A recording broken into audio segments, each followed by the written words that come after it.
And I almost committed suicide, but then I don't know kuti chii chakazongoitika ndisazongodaro, but I almost. I think the reason hombe ndeyekuti ndakazongosiva chokwadi very early. Otherwise, dai ndisina akazonyatsobudiswa pachena, just like what happened, maybe I don't know where I would have been today. Maybe be one of those many graves around the world. It's very sad. Damudzangu ndoudza madzikomana sparks pamwe nombosimbiswa kwandopiwa matask moyo wakagomadzwa moyo une shaft nai mwari we ndodawo malaughs I really had to change my story vakawanda vanouya vachinditi sorry zvakawanda ndobvunza mwari kuti ndindadi handina kana weki. Look, ndine msikana wandaiti ndiye wangu, mfesi wandaiti wangu, ndine business ndakatanga for mhuri yangu, ndikavharo ndakapodza ndatonyura muzvikwereti, ndakamwa zvikapu wangu, go superstitious at some point ndikapinda mudzin'anga, maprofita vaitondiziva nemazita. Hello muri Zimbabwe makadi, welcome back again pachirongwa chedu my Western Break chatinokurukura mune zvinhu zvakasangana nevanhu zvakasiyana siyana zvakavatsemura mwoyo.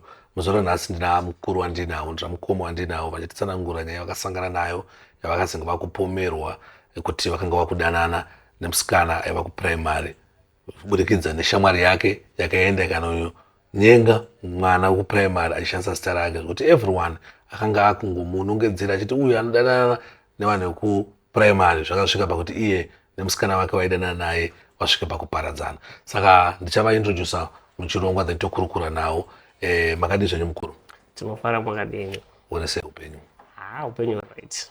I know kuti zvamakasangana nazvo vamwe vanogona kuona sezvisina musoro kana vanogona kuona sezvinhu zvisidiki but emotional zvinhu zvitese zvitokukwadzai. Saka mungaudze muri Zimbabwe kuti chii chakambonyatsoitika, zvakatanga sei uyezve zvakafamba sei?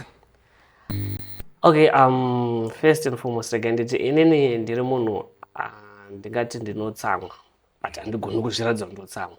Alright. So someone wekuti ndinogona kutsamwa but ndigotadza kuzviburisa panze ndakadi ndakatsamwa. So mamiriro akaita nyaya iyi ndeyekuti let's just say 2013 ndandiri form 3. So ndiri form 3 kudaro I dated a girl akauya pachikoro pedu. So ndandine mafriends angu 3, 2 wangu vari marepeater, 1 ndandabva naye form 1. So umwe wacho ndandabva naye form 1 uyu ndiye wandainyawira naye because ndainyasisa background yangu pakumashure kweso. Saka 2013 yedu takatanga zvakanaka ikatopera, but anopinda 2014. 2014 ndanda form 4. I was supposed to register, but then ndanga ndine backlog yechikwereti kumashure paform 3. So ndakakwanisa kuraisa mari yekunyora masubjects 6. Saka pandakada unoregister pepe, chikoro chakabva charamba kuti ndiregister, chakabva chatora mari yeregistration ndobva chaisa kuschool fees. Saka handina kuzokwanisa kuregister masubjects andaida kuregister aya. Zvadaro ndakambotrya kuramba ndichienda hangu chikoro kuti ndisakangane zvataidzidza, but then machi akazoti unozopedzisira kuita kuti vanhu varikuda kunyora foire chichi chimboenda unogara kumba kana uida zvekuregister uzodzoka next year. So ndakaenda kumba ndine bitterness yekuti saka ndatotadza kunyora. So angondibata so pananda kumba ndanogara. Katombonya vanhu akwadi kuenda kuholiday and stuff chichi ndikati no handisi kuda cause ndaifila kunge vanhu vanozongona ndauya kuholiday apa ndiri supposed to kunyora, vanhu vanotanga kubvunza yakasiyana siyana. Saka ndangoti no it's fine ndangogara pa10. So ndakagara 2014 wese kusvika apera. And handauzomboda kufamba cause to me zvaita kunge something chisingaite, plus ndasingadi kuti vanhu vabvunze zvakawanda, even to the extent yekuti ndakatotadza kuenda kunoona girlfriend yangu because I felt inferior kuti musikana wangu achindoona kuti saka this guy ndiye wanodana naye akatadza kunyora, what was the reason behind. Saka ndangoti dzandigare kumba. So ndakagara, then come 2015 ndakakwanisa kuraisa mari ndanodzokera kuchikoro, but anoregister the same subjects. Akakwanisa kuregister mari ndiwe yakati vabereki vaindibatsira. We did this together. So ndakadzokera kuchikoro 2015 ndichisvika, that was was first term kuenda ndakanoenda second term.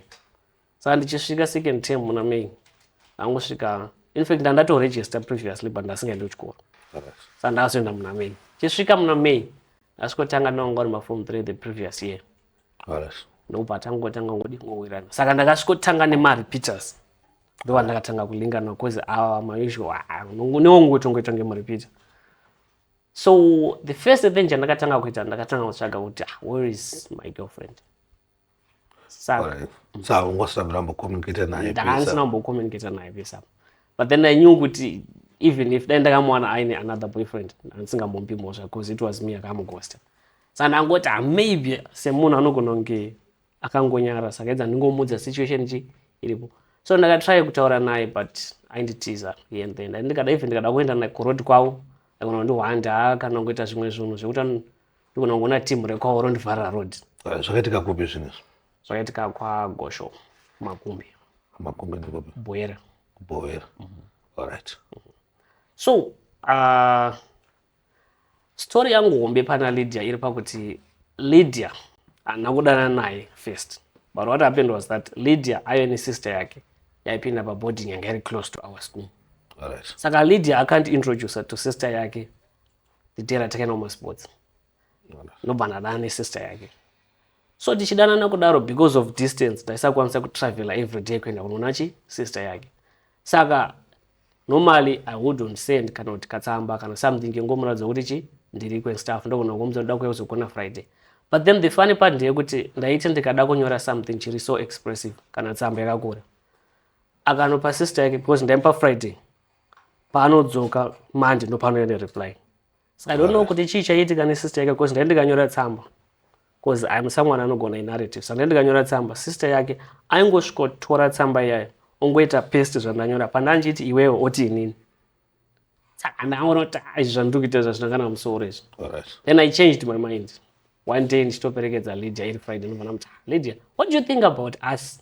Zvatiri kuita zvine musoro ndobva atoseka kuti ko problem ndeyei marata I think kuti tisiyane nazvo zvikanzi then todi ndikandodana newe akatoseka kuti ai unopenga ndobva atonditiza iri Friday babaya ndobva Monday yacho yazouya ndobva ndaenda kuchikoro ndasvikomutanga ndikati I thought kuti waijoka kana ndikati nditori serious kozoona zvisikumbomeka sense tasaone tsamba dzaunodzoka nadzo zvadzine dzakaita waenda pamene reason inoita kuti tsamba dzingodzoka dzakangochinjirudzwa. Ndakatombobvunza but ndakashaya reason because I remember at one point ndinoda kuuya kuzokuona ndakatravela kuenda kumakumbe kuchikoro kwavo but because of security reasons ndakangotova maybe ndatadza kumuona because atadza kubuda but I feel like kuti akatonditiza sikana sister yake.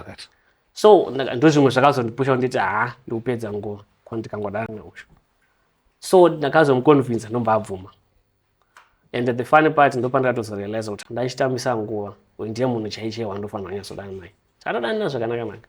Saka back to my story panyaya yekuti ndadzoka nawo kuchikoro. Ndakuchida kunyatsodzokera kuna Lydia. Ndakaita almost 2 weeks ndichiedza kutaura naye achinditiza achiita sese achiita zvakanaka. Amunin'ina wacho. Amunin'ina wacho. Saka ndakuda kutoita give up. I think it was a Thursday not a Friday. Ndakapinda muclass mokusenda. I think ndakati the first person. Chipinda ndakaona loka rangu rakaita kakuvhurika kudaizvo. Ndakashota. Ndozvandakaisa loka rangu rakaitira izvo. Kuti maybe vanhu vaitsvaira. Saka ndichinovhura loka ndakaona mune envelope. Chinovhura envelope iya mamina mapictures angu andoitirwa naLydia because taitorwa mapictures aya mahard copies. Pamusoro yangu nzi Tuvini. Ndichizonovhura ndichiemta makonde dzakati mamine mapictures. Then ndanga ndine jacket randanda paLydia ndakaona ari mudesk muloka mangu. Mbanda emta makonde dzanga mama nekabepa kasina mukura just a short script kangonzi anakuziva kuti ndo zvaunoita and I'm gone and that was that. No questions, no nothing. Saka ndakafunga kuti aripo ndakamutsvaga ndakamushaya pachikoro. Ndakati almost like was the Thursday Friday yacho ndakafunga ndosvika naari kwanaumona ndakabvunza kuti muclass mwangu kuti arofa. Then Monday because I had access kuma registers and stuff because ndandirevised boy ndakaenda kuoffice kantsvaga reference ndikatinoti akatransfer atransfer kupi nobody knew because ndakanobvunza clerk vakati munhu iye warutsvaga akadi akatransfer but pane problem ndikati hapana pasatopera zvakadaro.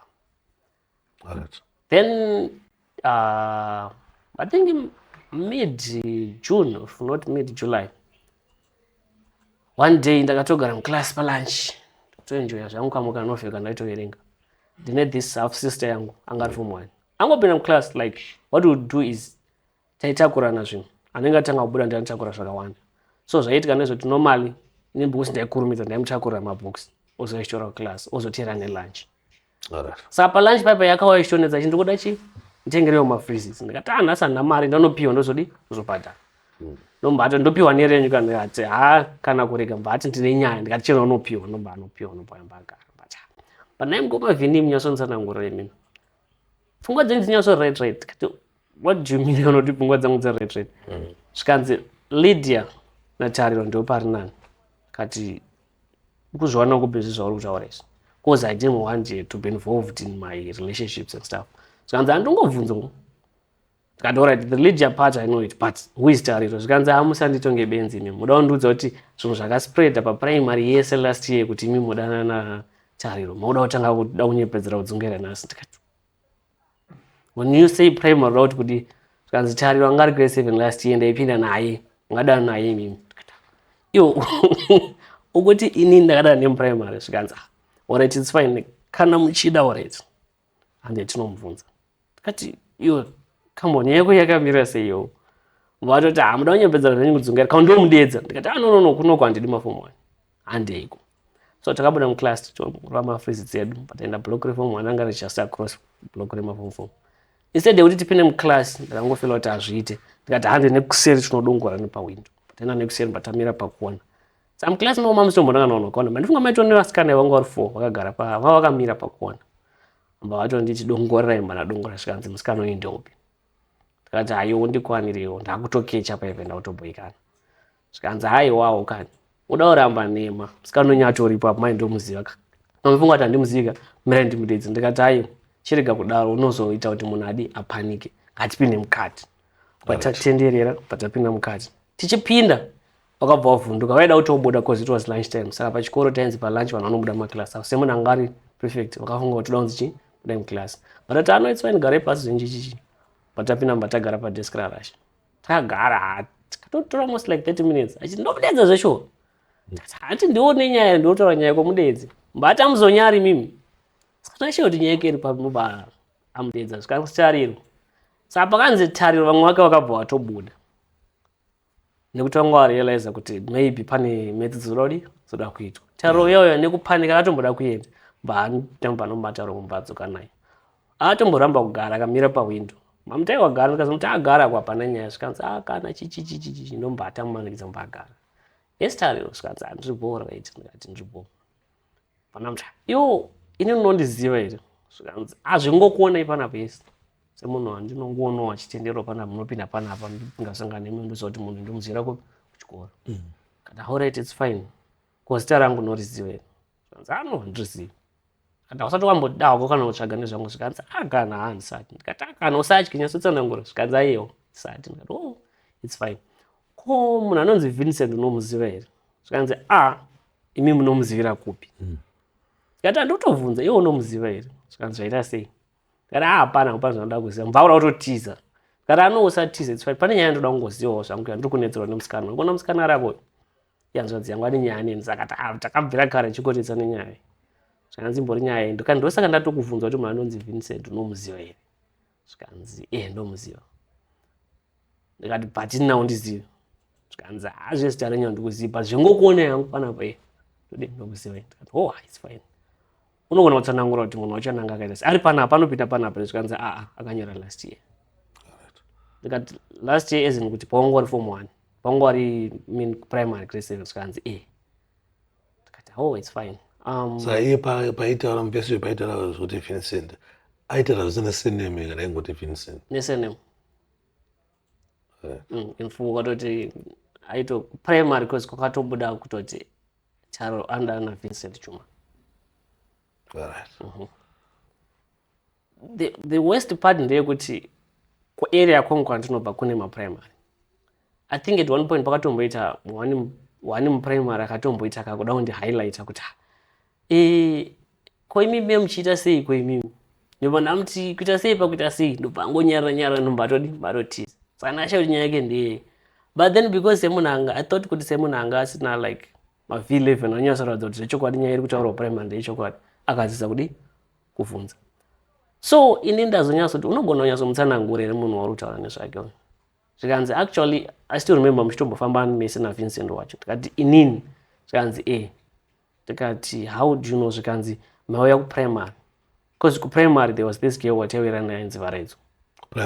Primary like aigara kuprimary but achipinda kupi kusecondary ainzi Varedzo Chide, she's married now. So tikati ndopawakatoona zvikanzi maiuya muri 4 iwewe naVincent nevamwe vakomana 2, kati vakaita sei ndobva vatsanangura. Ndikati ko Vincent wacho unonyasogona mutsanangura, but ndobva mutsanangura. Tikati okay it's fine, pana kushata. Ndobva ndati kuna Rasho, iyo Rasho ndabva ndazofunga kuti muloka mangu ndine picture ratakatorwa tine boys riri last year. Kati Rasho enda kuclass unovhura muloka mangu, katarisa ukavhura udeo apa pamusoro pazasi petop ndakanamira mapictures, pane picture ripo uye naro, ndobva waya naro. Pandaricheta ndikati wauri kuti Vincent apa ndo only to realize kuti best friend yangu yandakanga ndabva nayo from form 1 kusvika form 4 ndiye wachona inongedzwa kuti ainzi Vincent. Saka uyu ndiye Vincent otaura nezvake zvikanzi kati okay it's fine, but haasiye Vincent. Zvikanzi azviite sei, how do you say kuti haasiye Vincent? Ndikati uyu ndiye best friend yangu ndakabva naye panapo muclass munoma muri kutopindira noma ndaipindira naye tichita competition aita kaita number 1 oita number 2 kaita number 2 oita number 1 anonzi Tanaka. Zvikanzi saka Vincent ndiani? Ndikati ndini. Akasumuka nobva nobva nomira sekuidoko nobadzoka nobva anditarisa kudai.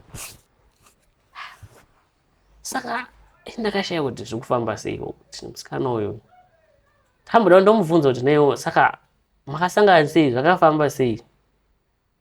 Ndakaona kuti ndingatomuremedza sana angopita no it's fine, zvakaitika zvakadi zvakatoitika, I see pressure. Manabuda muclass, manatobuda naRasho tadzokera kuclass kwedu. Tichisvika lunch yakabva yapera, vanhu vatonzi kumaclass chichichi. Saka ndakatongogara the whole lunch, tikata malessons handifungi kuti ndakatombwa kuti ndaitozvinetsa kuti sakafamba sei apa. Tazobuda pakuenda kumba taisara chiro malessons, after school lessons, saka taizobuda kuma 5. Ndazotera tapinda murori ndatera udeni. Ndichisvika ndakatanga kutsvaga that sister. Ndatosvika achitochera mvura tsime. Ndeipiwo paipe nyatsonzananguririwo nyaya yako yakamira sei. Zvikanzi saka imimi muda kundiudza here kuti munhu uyu hamutomuzivi. Ndikati handimuzivi. Zvikanzi chirega ndikuudzei background yake. Ndikati akaita sei? Zvikanzi anonzi Tariro. Anobva kupi? Pakwatsanangura kwaibva. So what's so bad pamusoro pake zvikanzi anga akura chete kuprimary, akarepeat I think about 3 or 4 times. Then the other part was that iye ainzi munhu yaya like akakura mufamily yaye inenge ine tumasquabbles and stuff, mabereki vasonyasongera. Saka akakura asina guidance yakanyatsodi aisosvika. Saka aiita zvimwe zvinhu zvatinongoita chikura like aigononzi ane mbiri yekuba mumagarden and stuff chichichi. Saka ndakati saka how does this connect with you uchinditi ndakaramba Lydia and stuff. Zvikanzi munozere kuti ini ndakatorera naLydia musingazvizive. Kati alright, so what's the story? Zvikanzi Lydia akandiudza kuti imimi ndozvamuri kuita. Kati kuiwa wakadi undiudza pese apa. Zvikanzi ndaisha ndokubvunza isini mavhundutsura munenge muchindita ndakada kutaura nyaya dzangu. Kati alright it's fine, hapana kudi pana kushata. Saka I had to face musikana unyatsomubvunza kuti zvakadi zvakaitika. Ndichiri pakutofunga kuita izvozvo ndakatona tanzi kune kaproject kaida kuitwa kemumusha kaike zvekuti kunogona kungonzi sabhuku vati padoitwa zvakati. Saka kwanzi kudiwa wakomana. Tangonzi ndinongomboti chibaya. Ndikati already it's fine, ndobva ndabaya ikweyo. Tasvika ikweyo. Panongotemwa panopano paida kutemwa padiki diki, but then I realized kuti nyaya yanga isiri pakutema. Nyaya yanga iri pakuti nyaya yekuti ndini ndakadana nemuprimary yakazenge yasvika kumba. But ndana kuchiziva. So tatopedza kutema takutounganza matanda kuti tinomatsveta paida kuti tosvikanzi amirai pari kuya mayo chichimba patsoito paketi mayo. Saka munhu watati naipa panga atumwa nasabhuku ndiye akati vakomana tinofanira kupota chitsiurana chichichichichi. Achati kunyaya iri pakutsiurana ndei. Taita sei? Saka ndinda ndakagara padhuze nemunhu aiti akataura obva aita reference pandiri, akataura obva aita reference pandiri. but vamwe vanyu makutoita mbiri yekudanana nemapuraimary and zvakutosvibisa isusu kunoku vanhu vari kumusha kuti taurita kunge tisingakudzidzisi ichi unhu like mukatarisa mukomana ari panapo hamunhu mukuru zvekuti hatasire zvinhu zvakadaro so you could feel kuti ndopandakatanga uchiconnecta madots now kuti saka nyaya itori nyaya iri serious kai but then zvese izvo zvazvisina basa stere kwandiri chakazonyanya kundirwadza mura ndechekuti ndakatsvaga madetails ekuti ndinyatsokommunicata nemusikana wangu anonzi Lydia ndinyatsomubvunza zvakahamba sei ndakashaya kana connection kana one ndagara kudaro Tanaka anga atonyora atoenda saka ndasina chambonyanya kutaura naye ndanda kutoita mafriends angu ndivanhu vandanda nyora navo apa so at one point like zvaitwa kumusha zvekuti vanhu vanoenda kumachristmas kumagrowth points chichi think that very Christmas takaenda kugrowth point ndobva ndasvikosangana nemusikana wayo pana musofta ndamutengera drink ndati tell me your story zvambonyazofamba sei zvikanzi Tanaka takasangana one day pabus stop achitobva kuchikoro indaitobvawo kuchikoro tone mafriends angu saka ndakamirira bhazi ipapo vamwe vamwe wadarika kuzira rakuuya ndaida kutambira zvinhu tikati oh it's fine then what happened and so Tanaka anga akanyara nomasongonditanga ndepi chichichichipo patatotaura patondudza kuti ndo anondida tikati iwe nombowabvuma bamboda kupatsenga chichichi vazonditi ndakabvuma but then what happened zvikanzi ndakazobvuma ndowabvuma zvikanzi akazondiperekedza kudheni chichichichi ndikati hapana zvimwe zvinhu zvamakaita zvikanzi hapana softa zvimbazvatimita kuti that very day tikatodanana tikatorara tese tikati saka iwo ko zvese zvekuti ukazonoudza mumwe wako primary chichi hausi kunoto ukasvibisa zita rangu here chichichichi zvikanzi handina chandinotomboziva ndaisatoziva ndo zita rako and the other part ndeyekuti pawakatozomenshera kwezi ndakazomudza kuti wakandiramisa nemusikana wangu nditi musikana iye akatomboda kundirova murodi bcause vaenda nesemurodi akatomboda kundirova murodi atombondimirira nemasekondary but then ndaitotiza rodi ndichitoenda nekumwe nchididididi kwiwo kadizofesa Tanaka kuti umudzi ndonyaya iripo Tanaka wacho anga asingachadi kundiona anga kundigosa sangoda na 4 weeks and that was that plus angofunga kuti munhu ainyora mwakadi ari busy it's fine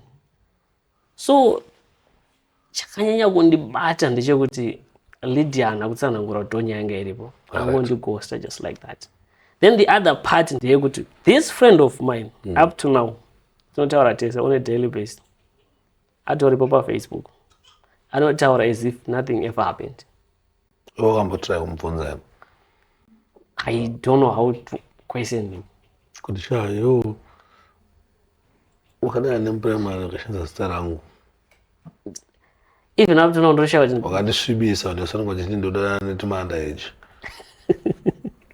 ndakamboda wangu kuti past is past but then every time I wake up tongoti ndikamutarisa kudaiso tone mapictures ake mufoni tikatomutarisa kuti saka this guy aito friend yangu imechokwadi here or pane zvimwe zvinhu zvaitoita zvakawanda behind my back but ndiri pamuprocess yekuti ndomubvunza ndorega ndakazongorealize kuti what if ndikangosiya zvakadaro but then I realized futi kuti ndikada kumubvunza ndinogona kutozoda kumufesa face to face ko Lydia wakazombosangana naye kupepa up to now ndakaita a year gap ndisiri kuchikoro ndanyora form 4 that was 2016 I was hustling then 2017 ndobva ndadzokera kuchikoro panoita lower 6 2018 ndanga ndaapa by then ndandaviced boy futi again so taiita like my creative arts drama and stuff zvana modeling zvezimdanzo chi zvanga zvaincorporatwa mu curriculum so I was one of the leaders so at one point we were supposed to have an event kumakumbi so we went kumakumbi for that event it was a nice event tichisvika ndichiburuka mota yatakaenda nayo ndakaita kunge ndaita mistake because ndakaona munhu anenge Lydia but then I just realized kuti maybe zvinhu zviri mupfungwa dzangu iye at one point pane munhu akatombonditi pane musikana akadai so akudedza but then umwe utopinda pato akudedza achipinda mukombi kati alright it's fine ndobva ndatosiyana nazvo but atoita zvatakatoita tikatopedza takubuda the same kombi yotakasangana nayo futi ichipinda pai mugate iye aiye makagara front nobva atondipapaisa kudai so but then angoti handiani kuhandiziva sezvinhu zvanga zvane time because that was 2018 from 2015 angoti maybe vanhu vekuziva then badatodzokera kuchikoro badatinopedza tikatoita move on life. I think 3 months ago habantanga Dave handibori sei kada handwrite antanga pa Facebook ndakatontsvaga alright Lydia alright uri sei ndiribo takutoseka pepe unzi baba ndikati ansandarora ausatwarana nhasa kutondiseka pepe ndikati kondororere zvangu wakandamba batoseka ati akadhamba umwe newe ndiani ndikati asi nyatsonzanangura zvakafamba sei pepe zvikanzi there's no need yekutsanangura because ndatororwa ndikati I just want to know the truth zvikanzi wakandibowa kada kuti munhu akandibowa ndaikuda nemwoyo wese but wakandirwadza kandi ndakaita sei zvikanzi how do you feel tomboti ndiwe inini ndiri iwewo ndobva ndadana nemuprimary iwe uripo how do you feel and on top of that uchidana nemuprimary waitoenda kunoona muprimary on a daily basis usingauyi kusekondari kusondoona saka picture yakadaro unoifila sei pese apo kumashure kwese I didn't feel the threat because ndangoti asinhu zvakadarika but then pakazondiudza this pandakatanga kufila kuti about 3 months ago about 3 months ago now matanga udipisa futi ndakatanga kudipisa futi saka apa ndichiringotaura nemufesu ndikati izvezvi ndikatobadza foni yangu like yesterday was my birthday he was the first person akatanga kutonditi happy birthday ndamboda kuregera kuresponda then I realized kuti handinogona kuzwa highlighter red robot ndikabva ndangopita thanks but ndatosiyana nazvo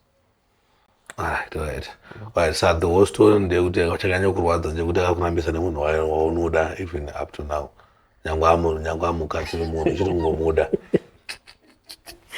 I can't simply say it's tricky right right saka iwe uchiri kumuda I can't simply say because I have a girlfriend now saka kuti titi tichiri kumuda ndine a real girlfriend that would mess things up saka ndakangoti just let it go but the resentment yekuti ndakarambiswa nemunhu wandaida is still there inongobatikana bedzi kuti so this guy and sometimes antombotiposta tanaka wacho my best friend back in high school and what utosiga zvakundoti this guy there is here akadestroy marriage vandofunga I don't think kuti angadai achiposta zvari kuposta so in other words angokudestroy na marriage yako yawaida kupinda a potential because it didn't work alright aiwa muchine zvinhu zvamungade kutaurire pamusoro penyaya for now I think that's all alright muri Zimbabwe ndofunga manga muchinzwa kutaura kwamukuru vachitsanangura zvakaitika kuprimary vamwe vanogona zvitora lightly but kana ukapesaniswa nemunhu waunoda nemunhu waida kuroora wozotomuona munhu iyeye kuti even izvezvizvi ipombi but akaroorwa zvinongorwadza also zvinongorwadza but it's life but I can feel you bro zvinongobata wazongoti atone family tone mhuri yake and everything is fine yet inini I'm stuck in the same book rakudhara but handizvizvamusembhuku andi mana someone yeah he's there but the reminiscence will always come back anoza kuti chese chaunoita kuhistory pane pachinotombodzoka somehow because there are things zvekuti zvikangoitika zvinongopaka memory but unofunga kuti chii chingaitwa kuti ukangana zvinhu izvi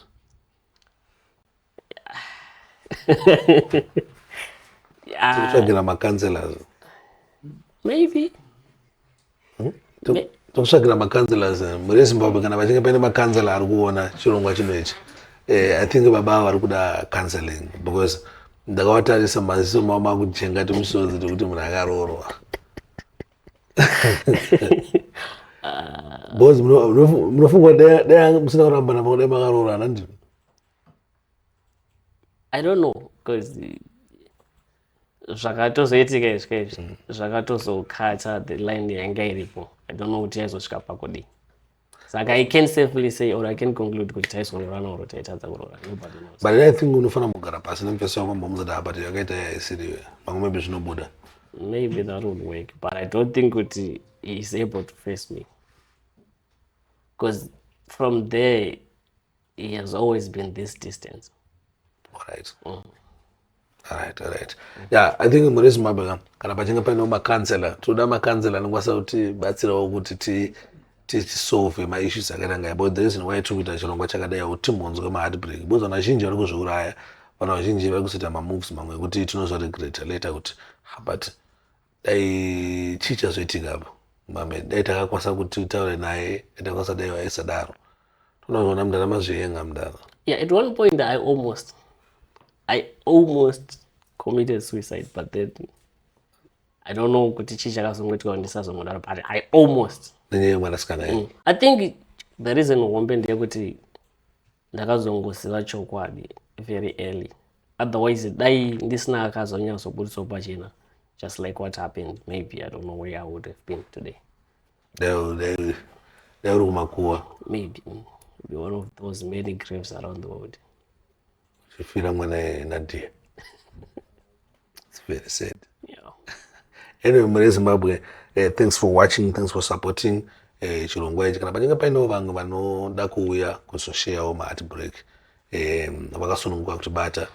I know kuti mune zvamakutofila mudhara after mataura and Tanaka kana achizvionawo achionawo chirongwa ichi kana kusangana nacho aigona kusungoti no mufesi wangu pakabhaizika muyatsova nekukurukura nekuyatsokumbirana ruregerero kuri straight kunoyatsoita kuti mese musare makahila makapora pasina anenge aine chimwe chinhu chinenge chibundu chinenge chiri mumwoyo and takazokufonera mudada kuti pana kansela dautaura naye munokwanisa kubatikira.